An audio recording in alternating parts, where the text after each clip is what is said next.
Going live now.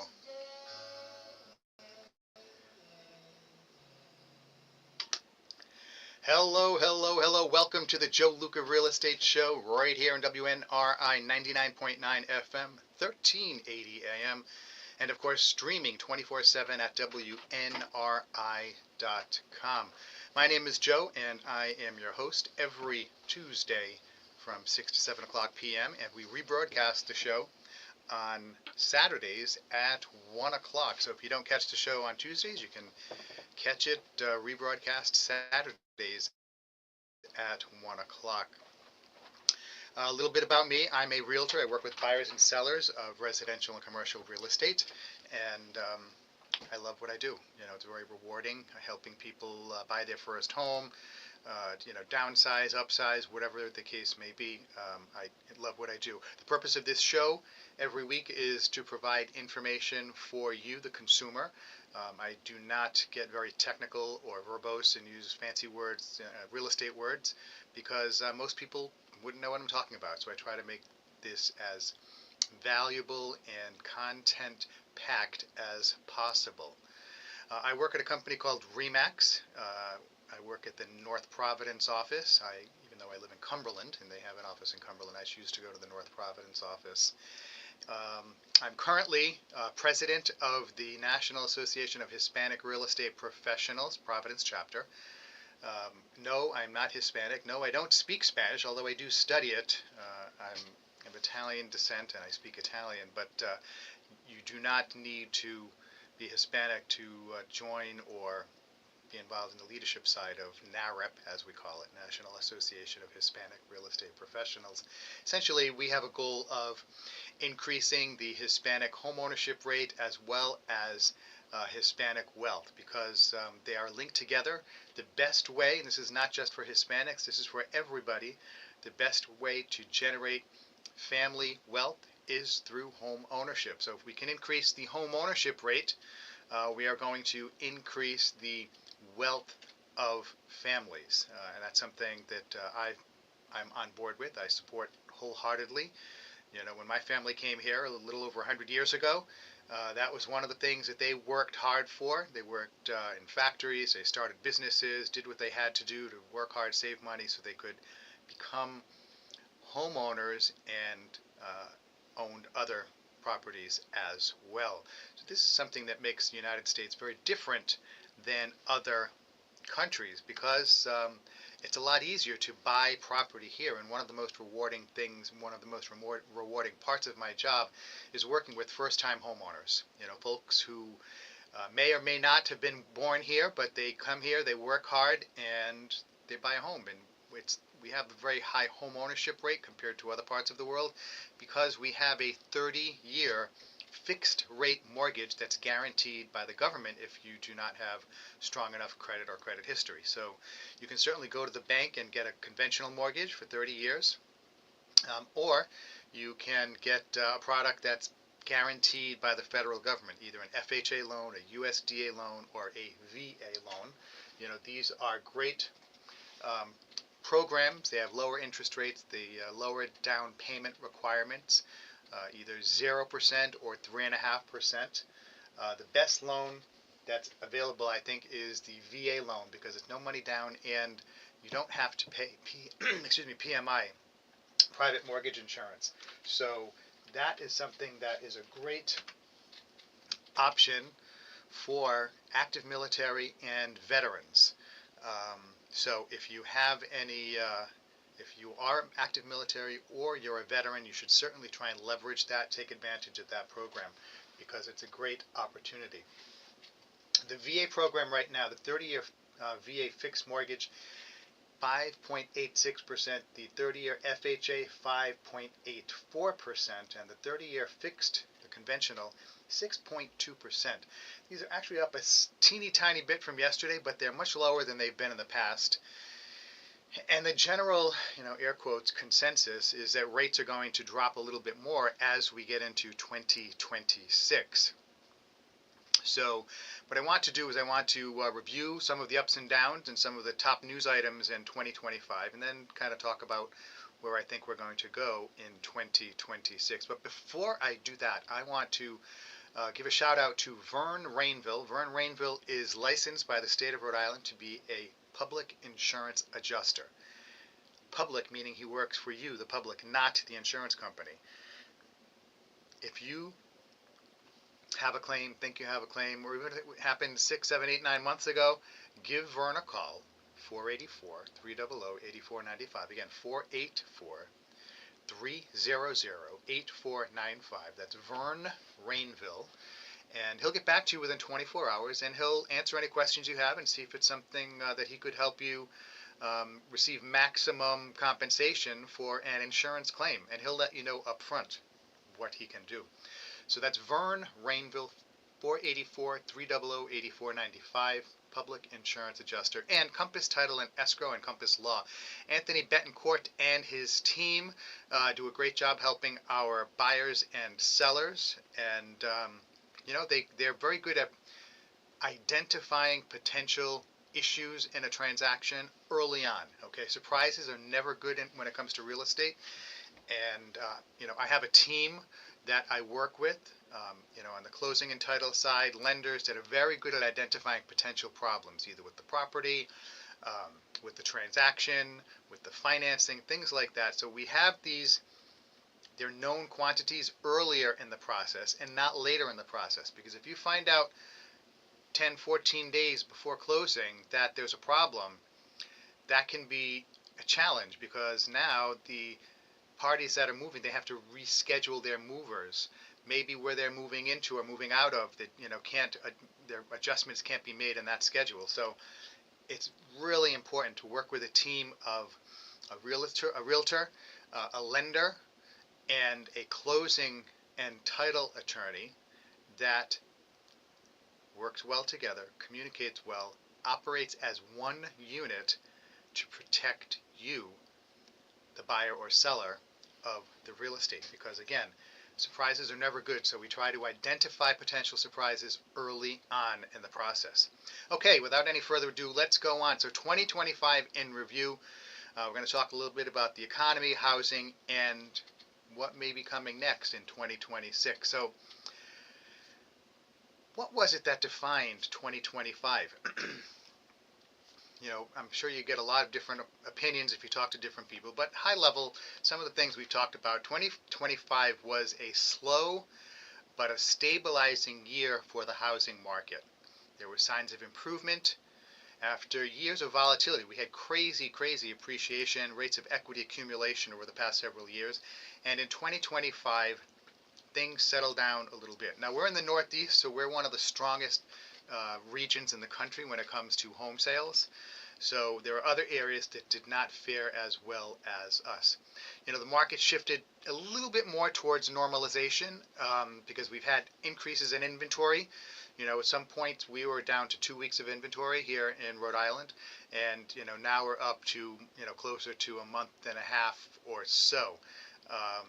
Also, cooling price growth. We just heard that the price, the median price of a home in October increased year over year, but it was at the slowest, the smallest amount in 13 years. So home values are still going up, not crazy like they were. Now, that is a national number. That's not a Rhode Island number, okay? So when you're looking at national numbers, that averages out. So you're getting all of the Rust Belt and the Sun Belt and all those areas where it may not be good right now, and those are being offset with the stronger areas like here in the Northeast.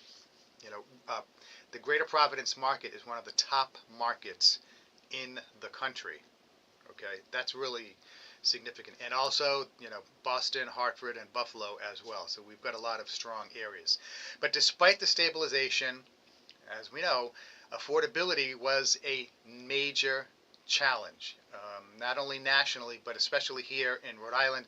We have 39 municipalities, and not one of them has a median income that can support the price of median rent or median home purchase price. All right. So now the housing market overall, the housing market segment. you know, we had a lot of positives. Okay, um, inventory increased 16.4% year over year, one of the largest increases since the pandemic, giving more buyers more options and reducing the bidding war intensity that we had. It was crazy, even for me as a realtor, when you go to a showing or an open house and people would be lined up around the corner, and my clients would walk through the house in about 2.5 minutes and say, "Okay, let's put an offer in." It's like, let's tap the brakes. This is a big step. And historically, the average consumer asks more questions when buying a sofa at a big box store than they do when buying a house, according to data from the National Association of Realtors. That was most definitely true during COVID. Okay, people they just would ask, you could count on your fingers the number of questions they would ask about the house. This is something that they could be living in for many years, okay, would have to pay for many years. So the returning to a little bit more sane um, market is, I think, a good thing. Okay, so we had price growth flattening. Median list prices were in some areas barely up, barely positive year over year. But even though that was a small amount and lower than we've seen in over 10 years, it's still positive. The market is still supported. We're not seeing any cooling, like drastic cooling or collapsing. And demand was healthy. Even though rates were relatively high earlier this year compared to where we've been the past several years, um, you know, a lot more homes were sold than you would have expected. We're going to end up the year with a little over 4 million homes selling, um, and that's a huge drop from the 6.5 million we had several years ago. But it's still a very healthy number. All right, buyers are still active, even though prices are up. Rates were a little bit higher, um, but homes were selling. They were just selling it. It takes longer for them to sell, and you're going to see more. We have been seeing more price reductions, which does not mean reductions in value. Okay, home sellers try to get as much as they can for the house. It's up to the realtor to help them get as much as possible, but also to kind of keep them rooted in reality, as I like to say. Um, some of the markets, like I said, Greater Boston, Providence, Hartford, Buffalo, have been exceptionally strong compared to markets down south. Okay, North Carolina, South Carolina, Tennessee, Florida. Those markets, houses have been on the market for quite a long time. 6 months is not unheard of. So the market action index in those areas is much lower than it is up here. Now, the lowlights, okay, we talked about some of the highlights, some of the lowlights that we have in the housing market in 2025. There were some challenges, some pain points, okay. The affordability crisis did deepen. Um, Harvard reported record high renter cost burdens and rising homeowner expenses, including insurance premiums up 57% since 2019. And I can personally attest to that. Okay, and we were just talking about this at my office today with some of my colleagues. How homeowners insurance rates have really, really increased. Property taxes have been increased. This is nationally, 12% as well. In some areas they've gone up more, in other areas they haven't. Property taxes, in case you don't know, are set at the local level. So it's the municipality, your city or town, that sets the tax rate. The state has nothing to do with it. The federal government has nothing to do with it. Property taxes in Rhode Island are set by your city or town. So those have not gone up in this part of the country as much as they have in other areas. And as we mentioned before, home sales were down, all right, 30-year low. And of course that was driven by the higher prices, elevated, I don't want to say high interest rates. My first home was at 9.95%, and that was, everybody else was getting double digits. I was lucky I was able to squeeze in below 10%. And these high prices and elevated interest rates really limited mobility for buyers and sellers. So what's happening is you have a seller that really needs to get a bigger or smaller house or relocate, but they have a mortgage that's at 3.5–4%. They can sell that house, make a couple $100,000, but they're going to have to buy something that's expensive, more expensive than they'd like, and the mortgage rate is going to be 6%, 6.5%. That's a big jump. So a lot of homeowners are saying, you know what, I'm just not going to sell. I'm going to wait for rates to come down. This is something I just want to step aside and talk about this. The calculus that every individual consumer has to do when deciding to buy or sell a home, or buy and sell a home, sell and buy a home, is very unique. And sometimes there are ways to structure transactions so that that it makes sense. Okay, that's why it's a super expensive, super important to work with an experienced full-time realtor. Okay, and I say full-time. I know I have some friends that are part-time, and they do tremendously well. Okay, but my question is, as a full-time realtor, I go in the office every day and I'm studying and learning and working and putting through transactions. It's tough to keep up on all of the changes in the industry, okay, from regulations, from laws, from forms, everything, as well as just what's going on in the market, okay, paying attention to subtle adjustments in consumer demand. What are buyers looking for? What are they steering away from? What areas are hot?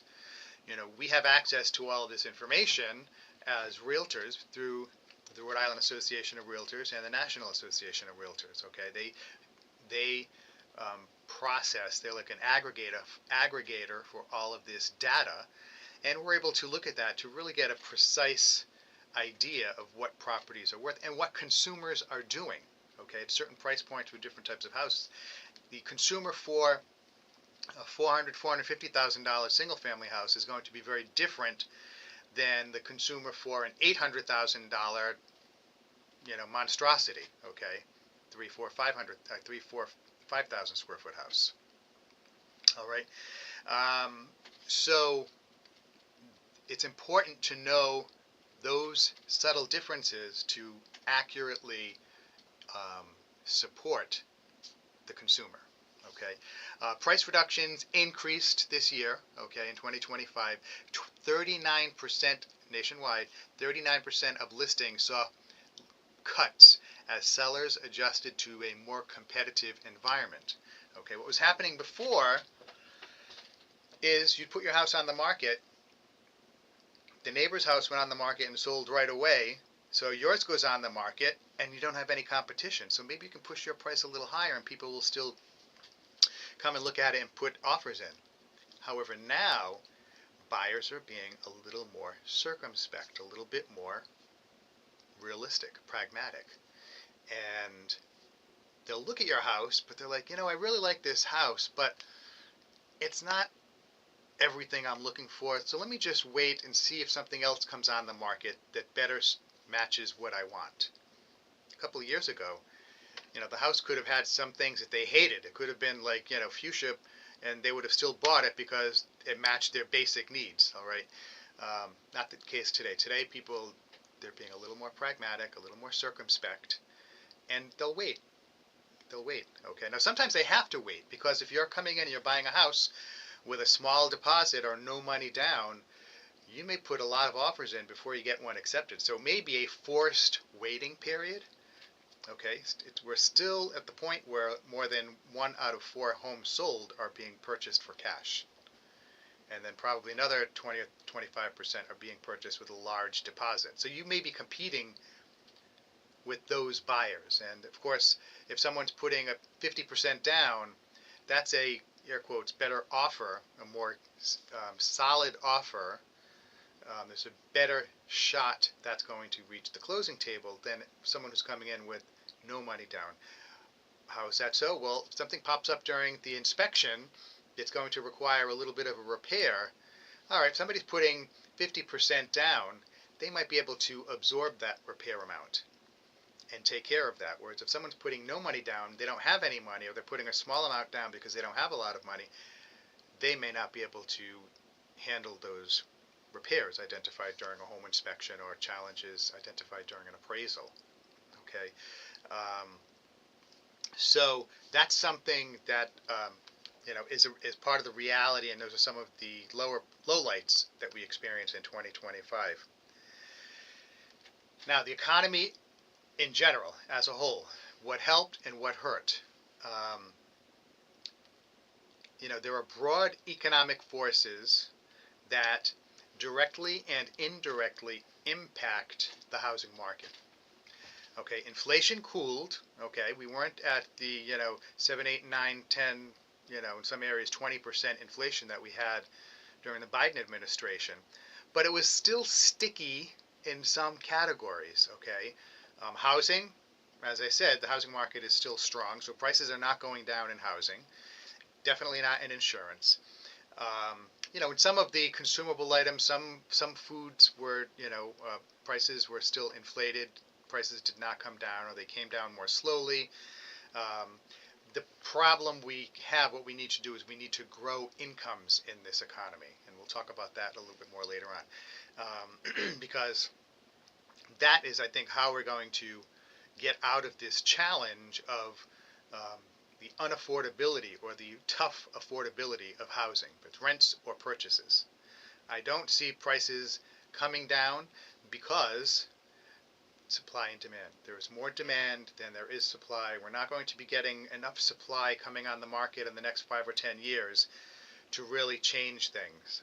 So we're just going to have to earn our way, increase our wages enough so that that will offset the increases or the retained elevated values of homes. So we did experience some wage growth in 25, but it wasn't enough to offset the rising household costs or rising home costs to purchase a house. Something else, challenges that we had, we had climate, related disasters. So what that did is that pushed insurance costs. Homeowners insurance went up. Coverages, okay, some insurance companies changed what they cover on their home. And some of them pulled out of some states, okay. So if you owned a home in those states, you had insurance with company A, B, and C, and they pull out of the state. Now what are you going to do? This was a big problem in California. Okay, so this was adding financial strain for homeowners. Okay, and then of course we always talk about the psychological aspect of the economy. Consumer confidence fluctuated throughout the year. It was influenced by, and I've said this for a long time, it's influenced by headlines. Okay, so if there are headlines that are talking about interest rates aren't coming down, interest rates are staying high, prices are continuing, like all things like that, the consumer will sit tight. Okay, rates are going to come down, I'm going to wait. Okay, but they don't consider that, okay, I'm waiting for rates to come down. Home values are not waiting for you. They're continuing to go up. So if you wait a year and home prices went up 6, 7%, you're looking at a $500,000 house. That's what, $30,000 increase? How much do rates have to go down for you to save that amount of money? Okay. And the thing is, generally, look at a 5-year time frame. If you get a higher rate, pay it for 5 years, it's not going to be $30,000 of interest. Okay. So most people don't keep their mortgage for 30 years. Okay, they either refinance it or they sell a house and move into another one. So consumer confidence fluctuated throughout the year, and this is something that I think really limited the exuberance that people had for buying homes. Next, how did the changes in these issues during 25, how were buyers and sellers impacted? Well, for buyers, there was more inventory, which is good. You have more choices. Okay. Sometimes before, homes wouldn't stay on the market long enough. A house would come on the market on Saturday. Someone would call up on Sunday, say, hey, can I look at that house? And then, oh no, we got an offer this morning, so they can't look at it. Or the only time the buyer can look at it is Tuesday after work, it goes under agreement before then. So the fact that there's more inventory now, those situations are not as common as they were. Um, there's less competition and more negotiating power for the buyers. They can ask for more, okay? Because the seller might say, well, if I don't negotiate out with this buyer, whom I have an offer, with whom I have an accepted offer, I'm going to have to put it back on the market and find another buyer. That's going to take at least 30 days before you can close. The seller might be like, I just need to move on with my life. So those types of situations, that can be leveraged if you have a good realtor, that can be leveraged by your agent. This is why it's extremely important. Make sure you are working with a buyer's agent. Sign an exclusive buyer agreement so they will work for you on your behalf, and then be loyal to them. Okay? It's not free. Realtors, real estate agents, we can't work for free. We have to eat too. But I guarantee you, if you find a good realtor, you will be very grateful, because they will add value and help you get into the best situation possible. Now for sellers, sometimes sellers were a little overly optimistic, okay, priced their homes a little too high. I had a couple of situations where, the sellers, they insisted on listing the home high. And what happens then is you're going to get fewer buyers looking at your home. If you're getting fewer eyeballs looking at the house, you're not going to get offers. And what happens then is, okay, we're going to do a price reduction. And essentially you're chasing the market down. And the calculus that happens in a buyer's mind is, this house was on the market 30 days and they did 3 price reductions or 2 price reductions or whatever it is. There must be something wrong with it. So they're going to come in, and even though the house, let's say, dropped $10,000 3 times, so it's $30,000 cheaper now, they're going to go in and wonder what's wrong with it and say, well, I'm going to put a lowball offer in. How does that situation help sellers? It doesn't, okay? And that's why, homes have been on the market longer in general, and that requires patience. And I've had sellers that after 7 days, Joe, how many calls did you get? It's like, none, or 1. How many people came to the open house? 2. The days of 30 people coming to an open house are pretty much all gone. Occasionally you will see a house at certain price points in certain neighborhoods where they will get a lot of activity like that. But it's not across the board, okay? And if someone hears about someone selling a home really quickly for over asking price, the first question, or the first questions, should be, what was the price of the home? Where was it located? Okay? Those houses in certain price neighborhoods and certain price points are going to sell much more quickly than other houses in other neighborhoods. Okay? If you have a house priced below the median average in North Providence, Johnston, parts of Pawtucket, that's going to sell more quickly than a house that's 20%, 30% over the median price of a home in Cumberland, Lincoln, or if you're looking at a more rural area like parts of North Smithfield, Foster, Gloucester, Burrillville. Those all take longer to sell because there's not as many people who want to live in those areas. So you're not going to get a lot of activity. Okay.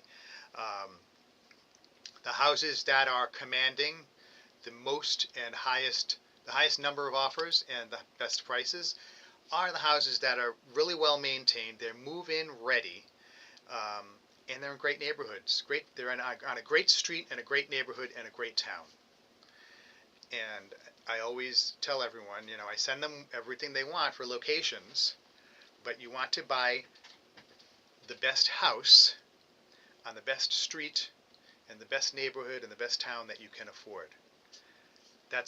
You're much better off buying a smaller house in a better neighborhood on a better street than buying a larger house in a less desirable neighborhood or a less desirable street. Because you're going to have problems down the road if you have to sell those. Okay. Um, Days on market. Okay. Listen to this. 84 days on average. 84. Okay, that's almost 3 months. Now, this is a national average, but that number was about 10 days a few years ago. Okay, 84 days. So if you list your house January 1st and you sell it in 6 weeks, 7 weeks, you're below the national average. I guarantee you'll probably be going out of your mind and pulling your hair out and throwing darts at your listing agent. But that's the reality. That's what the data is showing us. Okay, so we have the one thing that never changes about the real estate market is it's always changing. Okay, so we've experienced a lot of ups and downs, highs and lows during 2025. Again, I want to point out that the total number of sales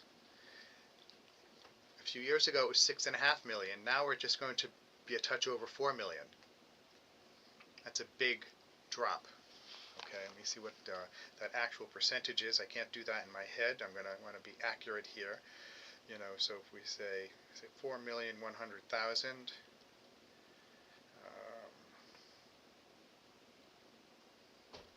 yeah, that's a 37% drop. 37% drop in the number of sales. Prices are higher, but the number of homes sold is down 37%. So what that means is, okay, if you're a real estate agent and you used to sell, let's say, 10 houses a year, to make it simple, now you're only going to be selling about 6 houses a year. Okay, if you're a mortgage lender, same thing. If you're a home inspector, the same thing. A lot of mortgage loan officers are no longer in the business, or they're doing other things. A lot of home inspectors had to lay off inspectors from their companies. Okay, you'll see sometimes where real estate agents, they'll bounce around from one company to the next, every year or so, sometimes more than once a year, because they're looking for a better split.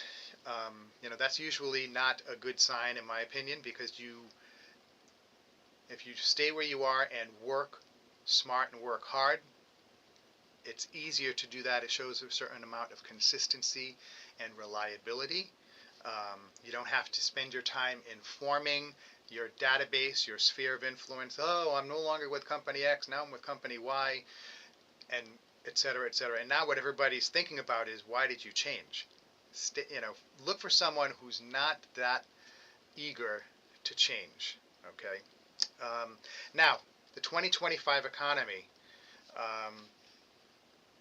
We talked about inflation was slowing, but it was sticky. The wage growth did improve, but not enough. So we had some problems. Now, looking into 2026, what's the outlook for 2026? Well, I'm optimistic. I think 2026 is going to be a good year for home buyers and home sellers. The general consensus is the Fed is going to lower the Fed funds rate. Now, that does not directly impact mortgage rates, but it does have that, as I mentioned before, a strong psychological effect on consumer sentiment. Also, it helps because short-term debts, credit cards, store charges, car loans, small, short-term bank loans, those interest rates will drop. So now what that does is it frees up more money every month for you to get a mortgage. Okay, we're expecting inventory to increase because, again, as mortgage rates continue to come down, and we've already seen mortgage rates come down, as we talked about earlier in the show. As they continue to come down, it will be easier for homeowners to become home sellers. Okay, because there won't be that much of a change. Maybe their income can offset it. Maybe there are other ways. If you have a good realtor with a good lender, Sometimes we can structure a deal so that structure a transaction so that it's not that much of an adjustment as far as the interest rate on your mortgage. Okay, there are a lot of different types of mortgages out there for many different situations. That's why you've got to work with a great lender. And I'm very fortunate that I work with some awesome lenders. You know, we have, I said it last week, Joe Baptista at Anchor Financial, Jeff Gaccione at Embrace Home Loans, Sean Hogan at Shoreham Bank. We've got Dave Campignon at Bank 5, does a fantastic job. You know, we're really lucky. Waldy Rapol and Louis Rondon. Waldy's at Movement Mortgage. Louis is with Semper. Um, you know, these are great lenders. They have lots of mortgage products available. And mortgages, it's like a car.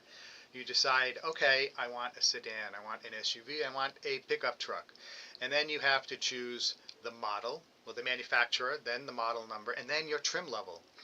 So there are lots of different choices you can make. The difference is with a mortgage, your choices for mortgage are reduced, which is helpful, by what you're looking to buy. Okay, you know, if you're an owner-occupied home, single-family home, condominium, multifamily. Okay, so that is going to really direct you to certain types of mortgages and rule out other types of mortgages. Okay.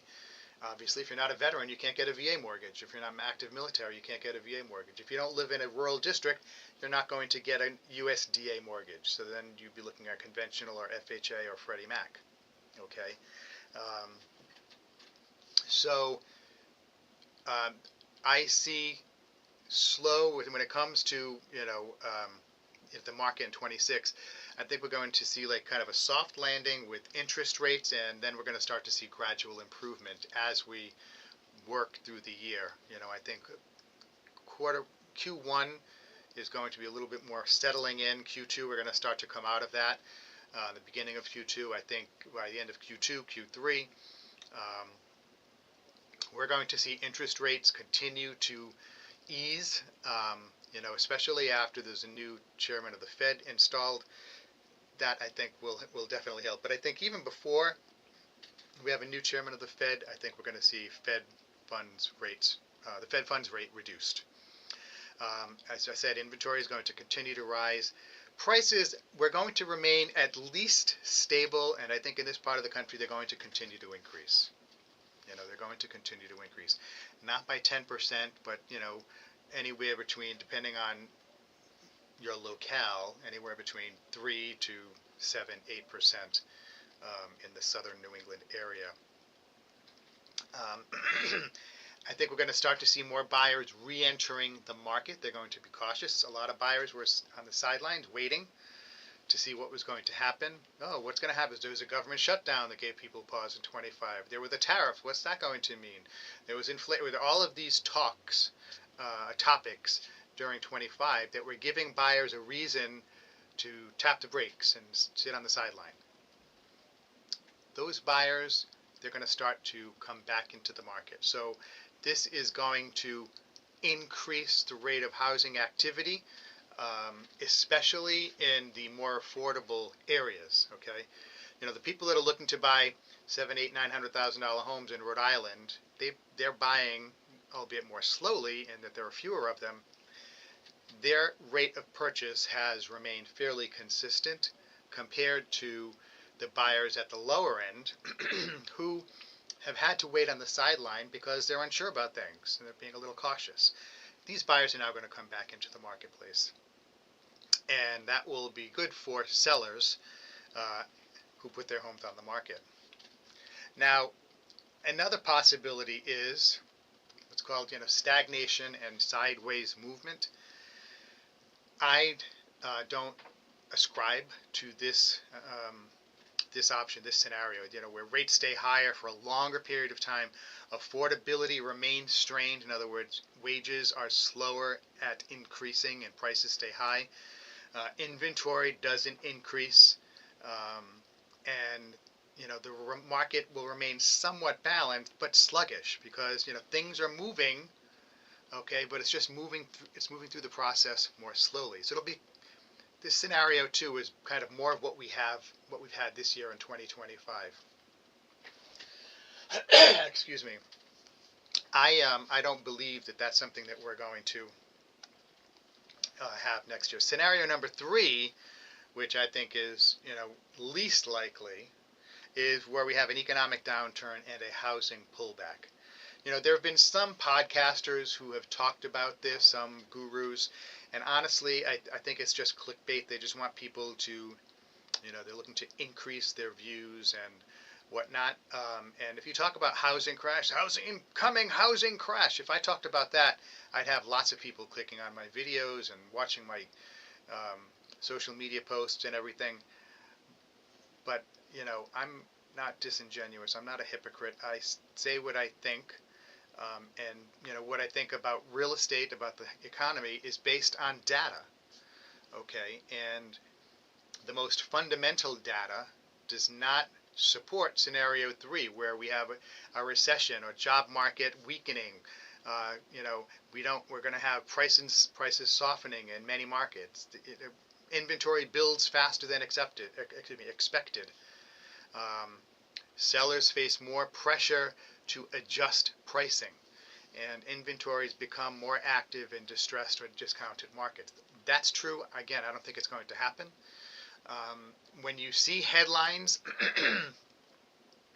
in print or online that talk about the foreclosure rate or distressed homes, homes that are behind on their mortgage have doubled or have increased by whatever percentage. Again, folks, we have been so low as a percentage that even if they tripled, if you're going from 1% to 3% of homes listed, that's still not high at all. It's terrible for the people that are going through that. And those cases do happen, okay? Those cases do happen. I have one that I'm dealing with right now, and it's unfortunate, but that is a sliver, a small portion of the marketplace. And sometimes folks, when they see that, foreclosures are increasing, they think that they're thinking like back in 2007, 8, 9, 10, where you could buy houses for $50,000 or $100,000. You might be getting a $900,000 house for $750,000. That might be a foreclosed house. Or maybe the bank is just like, no, we want for $900,000 for this house because it's in good shape. Just because it's foreclosed does not mean you are going to get a significant discount, unless there are other issues that the property has. Major deferred maintenance, damage, vandalism, things like that. Okay, so those are things that could contribute to my scenario 3, economic downturn, housing pullback. Again, that is the least likely thing that's going to happen. I just don't see it. In addition to all the buyers we have in the market today, which is more than the inventory can service, there are 9 million more who, between the ages of 18 and 34, who live at home with family or friends or whatever.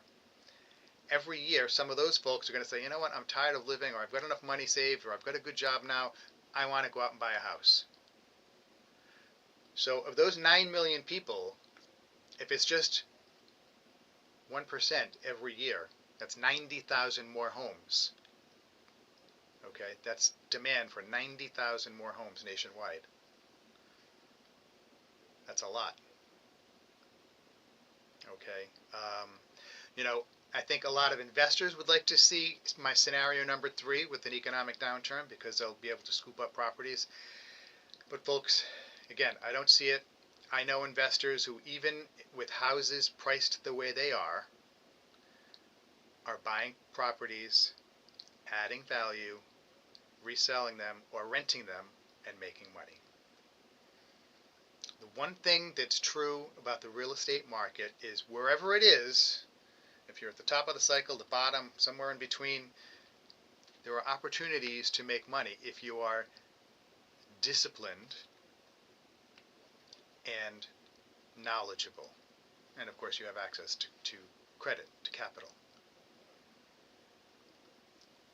If nothing is happening with the market, prices are flat, no, not getting increases in buyers, and everything is just kind of flatlined, that is the only time when people can't make money in the market, or it's very, very difficult to make money in the market. But if prices are going up, coming down, if things are moving, there are opportunities that are created by that movement in the housing market, in real estate in general.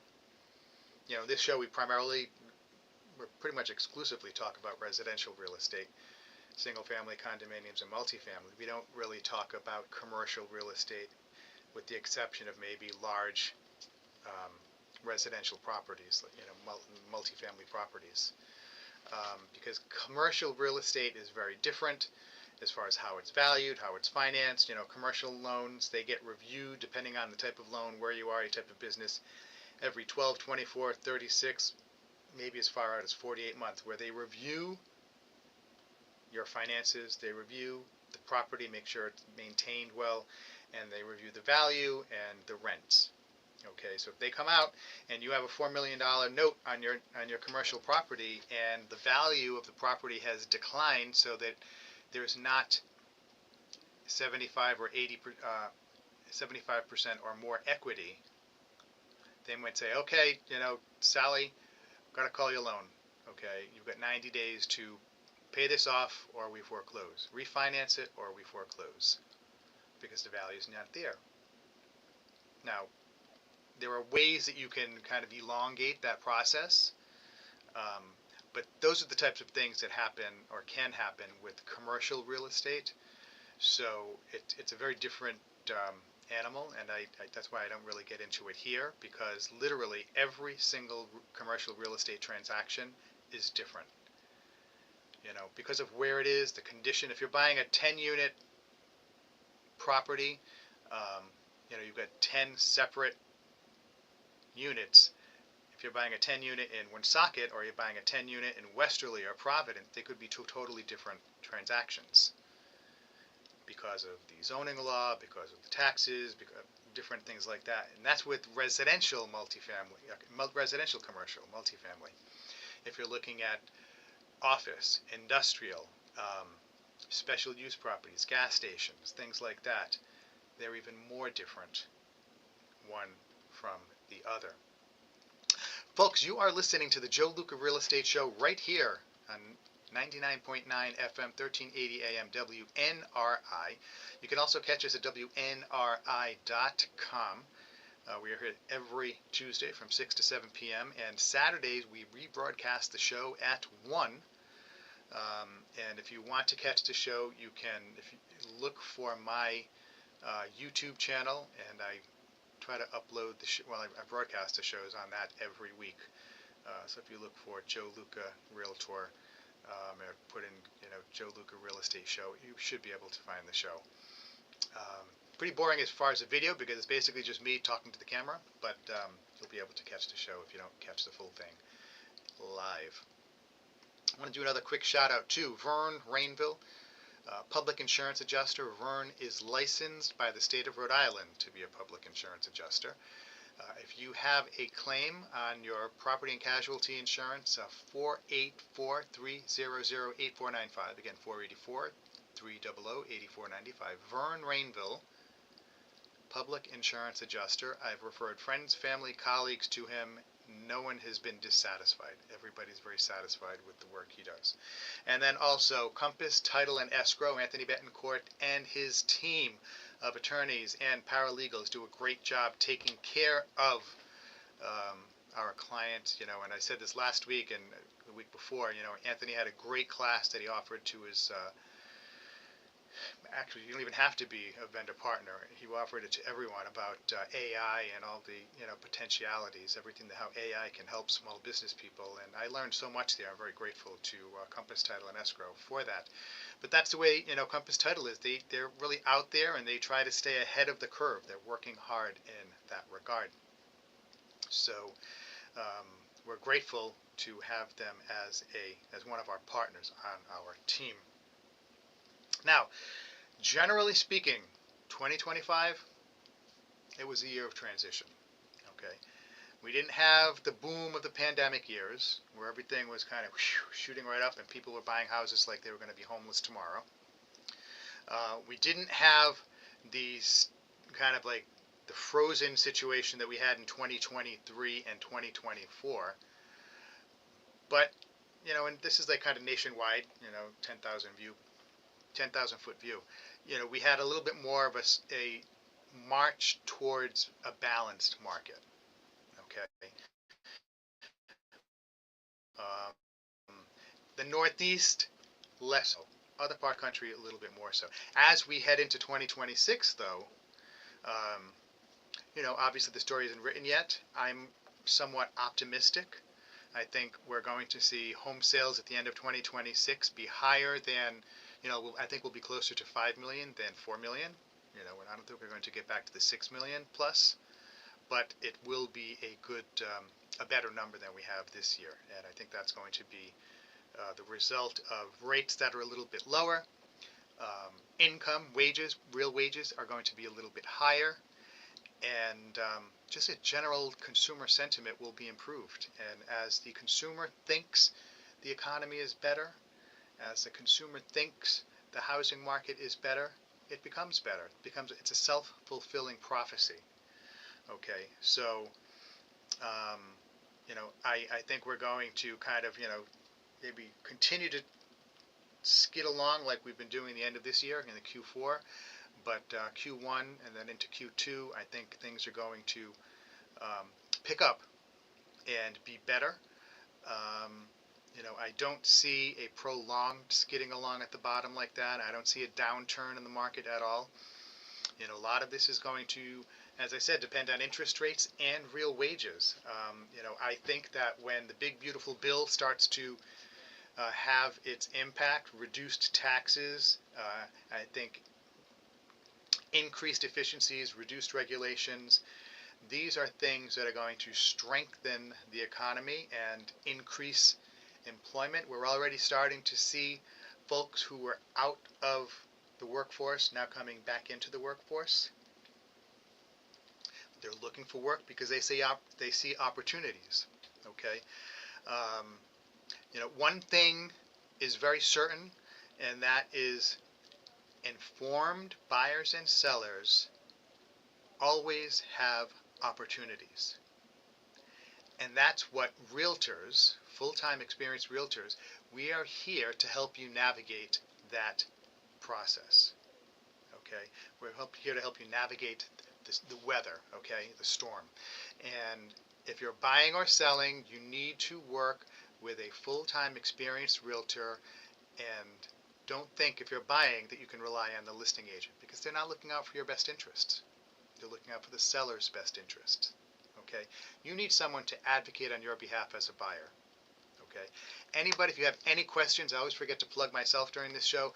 My number 401-409-5030. Again, it's Joe Luca, Luca, 401-409-5030. Please give me a call or text me at that number if you have any questions. Next up, we have Rick Mernier with the